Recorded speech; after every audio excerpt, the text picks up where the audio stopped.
que la unción no para, hay algo. Yo recién comentaba con mi esposa y Juanita que desde que llegué hoy al estudio sentí una unción muy fuerte, un manto profético sobre mi vida muy fuerte. Y creo que vienen tiempos donde la iglesia de Dios va a experimentar su gloria como nunca antes.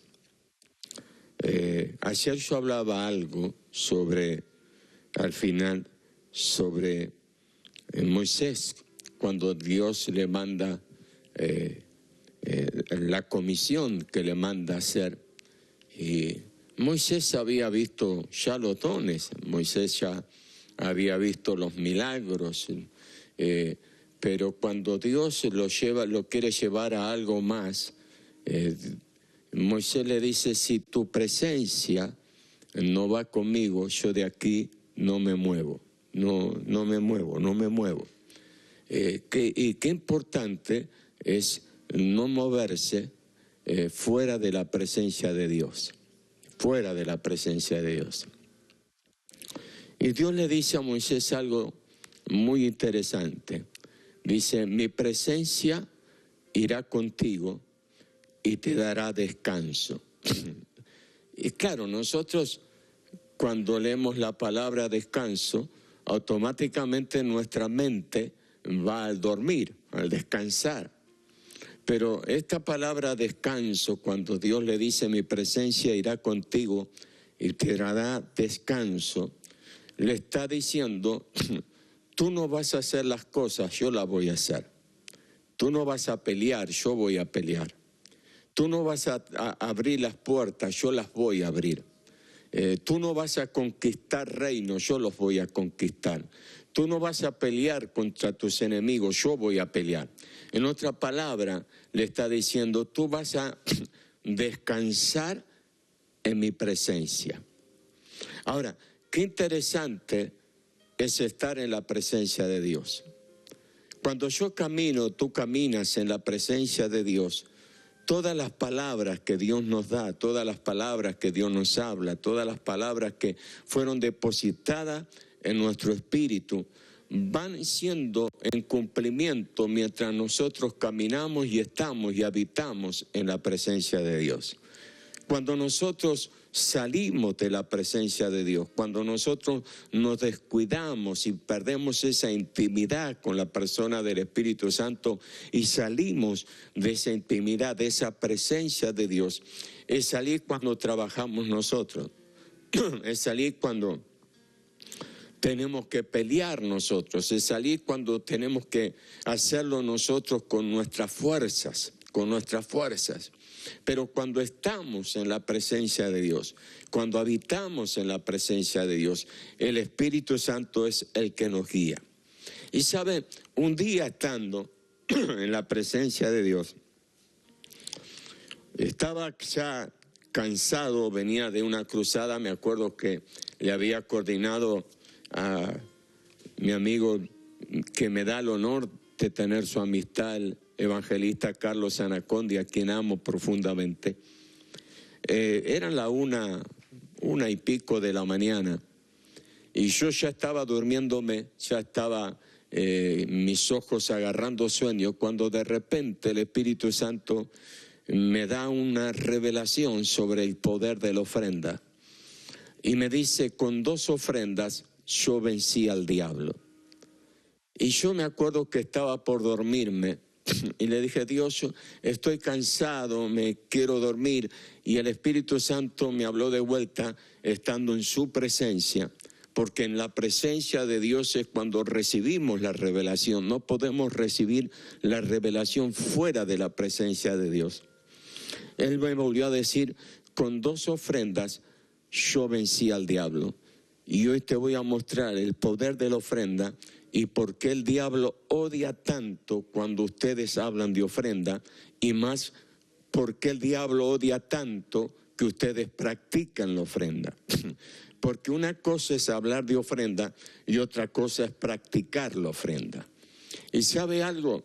Si hay algo que este ministerio en el cual yo hoy estoy ministrando, que es Enlace, tuvo victoria y creció y avanzó y sigue avanzando y no va a parar de avanzar, no es porque solo se habla de ofrenda, sino porque viven lo que hablan. O sea, es un ministerio que siembra en otros ministerios, que siembra en ministerios, que siembra en obras, porque lo que hablas lo tenés que respaldar con lo que haces. Entonces Dios me dijo, la ofrenda tiene poder, por eso el diablo odia tanto la ofrenda. Y me dijo, mi primera ofrenda, mi hijo, fue el hombre Adán en el Edén. Y yo le dije, ¿cómo, Señor? Adán en el Edén. Y me dijo, fíjate que para crear toda la creación yo usé mi palabra, pero cuando yo fui a crear al hombre no usé la palabra, usé mis manos. ¿Por qué? Porque reservé la palabra como la segunda ofrenda. El hombre fue mi primera ofrenda en el Edén. Yo puse al hombre, me dijo, y yo te lo voy a decir como el Espíritu Santo me lo reveló. Yo puse al hombre como el queso en la trampa del ratón. ¿Alguna vez tuvo ratón usted en su casa? Seguro que sí, ¿no? Hay algunos que dicen, no, yo no tuve. Bueno, debe ser privilegiado usted. Pero siempre algún ratón nos visita de vez en cuando, y no es el ratón Mickey, es un ratón, y ese que usted le da asco a veces, ¿no? Pero ¿cómo hacemos para cazar ese ratón? Agarramos la trampita famosa esa y le ponemos el queso, el pedacito de queso, y la ponemos por donde el ratón anda, ¿no? Donde está dejando señales que le está. Y nosotros apagamos la luz y estamos esperando el ruido del puff, ese ruido fuerte que hace cuando cae la trampa, porque es como que vuela la trampa, y cuando vamos encontramos al ratón todo ahí apretado por la trampa, muerto. Bueno, Adán fue el queso en la trampa del ratón. ¿Por qué? Porque Dios tenía un enemigo a vencer en la eternidad, en la dimensión donde se mueve Dios, que era Lucifer, se había revelado. Y Dios puso al hombre allí en el Edén como el queso en la trampa del ratón. Y cuando Lucifer hizo caer al hombre, desobedecer y hacerlo caer en el Edén, él no sabía que estaba cayendo él en la trampa, no que él estaba venciendo a Dios, arruinando la creación de Dios, sino sabía que él estaba cayendo en la trampa. ¿Por qué? Porque Adán estaba allí en el Edén expuesto, y cuando él lo hizo pecar, se metió en la carne del hombre. Se metió el pecado en la carne. Por eso Adán pasa de ser un hombre ilimitado a ser ahora limitado. Ahora Adán llamaba al león que antes venía y se arrodillaba a sus pies y se inclinaba. Ahora el león rugía. Todo había cambiado. ¿Por qué? Porque el pecado había entrado en la carne del hombre. Ya Adán estaba contaminada su carne, porque el diablo se había metido por el pecado en la carne del hombre. Él creía que había logrado una victoria, pero no sabía que había caído en la primer trampa, meterse en la carne del hombre. ¿Por qué? Porque Dios había guardado su palabra para miles de años después. Meterla, su palabra, hacer la carne en el vientre de una virgen. Y esa virgen va a dar a luz un ser humano llamado Jesús. Y la promesa del ángel a María fue que él iba a salvar al mundo. Jesús, la palabra hecha carne. Juan dice en el primer libro de Juan, dice: en el principio era el verbo, y el verbo era con Dios, y el verbo era Dios. La palabra. Ahora la palabra, quiero que usted me preste atención, se hace tan insignificante como una semilla, y se deposita en el vientre de la mujer que Dios mismo creó. y pasa a ser fecundada por esa mujer y esa palabra, porque hay gente que dice, no, Dios creó a Jesús dentro del vientre de María. No, si no sería divino. Y Jesús era 100% hombre y 100% Dios. O sea que Dios hizo la palabra un esperma que fue fecundado por el óvulo de María. Por eso era 100% hombre y 100% Dios. Y él vivió y tuvo que vivir todo lo que usted vivió cuando nació. Jesús empujó para salir, Jesús fue bebé, Jesús fue creciendo, Jesús era un ser humano como usted y como yo, pero era divino por la parte engendrada, por ser engendrado por palabra de Dios. Era la palabra de Dios encarnada. Ahora, para explicarle esto necesitaría más o menos 45 minutos y se lo quiero explicar en menos de 5 o 10 minutos. Jesús crece y crece.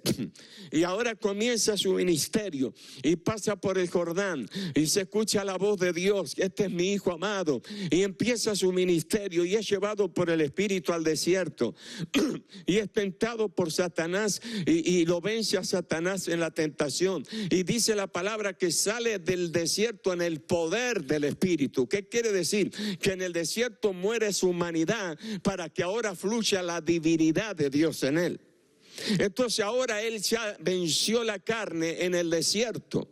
En el desierto la venció. En el desierto el Espíritu Santo trató con la parte humana de Jesús. Por eso ahora Jesús empieza a caminar y no comete pecado. No tiene problema que una mujer enjuague sus pies con sus cabellos y lo besen, y en su mente no pasa ningún pensamiento de pecado. ¿Por qué? Porque la carne ya había sido vencida en el desierto. Por eso ahora Jesús comienza a caminar y a hacer milagros, pero llega el momento que Satanás prepara la muerte de Jesús y hace que el pueblo judío, los principales, se levanten contra Jesús y empiezan a perseguirlo hasta llevarlo a la cruz y empiezan a castigarlo. Y empiezan a latigazos, a arrancarle pedazos de su carne. Y empiezan a calumniarlo y a escupirlo. Y empieza todo ese camino al monte Calvario. Y llega el momento que ahora Jesús, la palabra, es crucificado en la cruz. Y el diablo dice, ya lo tengo, lo estoy crucificando. Pero el diablo no sabía que él mismo se estaba clavando en la cruz. ¿Por qué? Porque el pecado estaba en la carne. Pero el pecado en la carne no fue manifestado en Jesús porque él se mantuvo santo. Pero él tenía que llegar a la cruz para que la palabra fuera clavada en la cruz como una segunda ofrenda para vencer al diablo. Y fíjese que lo castigaban y sangre corría de él, y sangre corría de él, y sangre corría de él, mas él no moría. Yo fui policía en mi país y yo fui más de una vez personas que por una golpiza le derramaron sangre y murió instantáneamente. Pero Jesús no moría. ¿Por qué? Porque él era una ofrenda entregada por Dios para vencer la pobreza, la miseria, la enfermedad. Por eso cuando Jesús dijo, en tus manos encomiendo mi espíritu, ahí la muerte lo retuvo. ¿Por qué? Porque era una ofrenda. Él no podía matarlo, él tenía que entregar su vida. Por eso cuando él entrega su vida y es juzgado por el diablo, no es hallado pecado, él es libre de la muerte y es ascendido al cielo y está sentado a la diestra de Dios. Fueron dos ofrendas con que Dios venció al diablo. Por eso el diablo odia que hablemos de ofrenda. El diablo odia que hablemos de siembra. Porque cada vez que hablamos de ofrenda, cada vez que hablamos de siembra, le hacemos recordar que una ofrenda de Dios lo venció en la cruz del Calvario. Una ofrenda de Dios, su palabra, lo venció para siempre en la cruz del Calvario. Y una ofrenda fue que te libertó del pecado. Una ofrenda fue la que te sana. Una ofrenda es la que te prospera. Una ofrenda fue la que te liberó. Por eso el diablo odia que hablemos de ofrenda. Una ofrenda. Una ofrenda de Dios te dio vida eterna. Una ofrenda de Dios te dio vida eterna. Vida eterna. Quiero que te grabes esto. Vida eterna. Una ofrenda puede resucitar algo que está muerto en tu vida. Porque la ofrenda de Dios resucitó. Cristo resucitó y hoy está sentado a la diestra del Padre intercediendo por ti. Por eso una ofrenda puede transformar tu familia. Una ofrenda puede transformar tu hijo, una ofrenda puede transformar tu esposo, una ofrenda puede transformar tu finanza, una ofrenda puede transformar tu mente, una ofrenda puede sanar tu cuerpo. Hay poder en una ofrenda. Hay poder en una ofrenda. Cuando nosotros traemos una ofrenda al altar, se mueve el cielo y tiembla el infierno. ¿Por qué usted cree que leemos tantos testimonios aquí en Enlace de personas que ofrendaron y algo sobrenatural ocurrió? Porque una ofrenda mueve el cielo. Porque cuando nosotros llegamos al altar con una ofrenda, nos alineamos al principio de Dios, que es la siembra. Él fue el primero que sembró para que nosotros hoy tengamos vida eterna. Él fue el que dio lo mejor que tenía su hijo para que hoy nosotros fuéramos salvos. Por eso cuando usted trae una ofrenda al altar, yo me encantaba recién la canción de Barán, sube perfume. Y Dios respira ese perfume, se agrada de ese perfume y desciende gloria, desciende bendición, desciende poder. Nosotros a veces la religión nos hizo tener la ofrenda como el momento de la mitad del culto. Sabemos que es el momento que llegamos a la mitad del culto. No. La ofrenda no es el momento de la mitad del culto. La ofrenda es el momento donde mayor gloria tiene que haber. Porque estamos recordando que con una ofrenda Dios venció al diablo en el Calvario. Con una ofrenda Dios le pisó la cabeza. Y esa victoria Dios te la dio a ti y Dios me la dio a mí. Dios te dio la victoria en la cruz del Calvario. Una ofrenda puede transformar tu vida. Una ofrenda puede hacer que tú te acuestes pobre y te despiertes millonario. Una ofrenda puede hacer que te acuestes con deudas y te levantes sin deuda. Una ofrenda. Por eso corre al altar en esta noche. Corre en el altar en esta noche. Mire, alguien dijo un día, el diablo nunca te va a decir que des. Si hay algo que el diablo te va a decir, que no des. Porque él sabe que cuando tú das, le estás trayendo malos recuerdos a él. Es hora que hoy lo atormentes al diablo con recuerdos. Él te atormentó a ti con recuerdos. Él te atormentó a ti con recuerdos de tu infancia, con abandonos, con abuso. Bueno, hoy atorméntalo tú al diablo con la ofrenda. Por eso, pide una boleta, pide, llama al altar ahora. Y atorméntalo al diablo con una ofrenda. Cuando tú llegas al altar con una ofrenda, le estás diciendo al enemigo que tú sabes que él está vencido, que Dios lo venció con una ofrenda, porque en la ofrenda hay redención, hay victoria, hay resurrección. Algo menos de 30 días va a resucitar en tu vida. Algo va a resucitar en tu vida en menos de 30 días. Algo. Por eso mientras ahora vamos a la música, la palabra que me viene, atorméntalo al diablo con una ofrenda. Recuérdale que una ofrenda le pisó la cabeza en el Calvario. Vamos a celebrar, vamos a gritar, vamos a alabar a Dios, porque la ofrenda de Dios en el Calvario lo puso al diablo bajo los pies de Cristo. Y si está si está bajo los pies de Cristo, está bajo tus pies. Y te profetizo que antes de 30 días algo va a resucitar en tu vida. Van a resucitar sueños, van a resucitar finanzas, van a resucitar órganos de tu cuerpo. Hay poder de resurrección en esta noche. Está saliendo de mis labios palabra de resurrección. Antes de 30 días algo algo va a resucitar en tu casa, tu matrimonio, tu familia, tus órganos, tu finanza, algo va a resucitar. Vamos a la música, vamos a alabar a Dios, vamos a adorar a Dios, porque este día hoy comienza la cuenta regresiva de 30 días para que algo resucite en tu vida.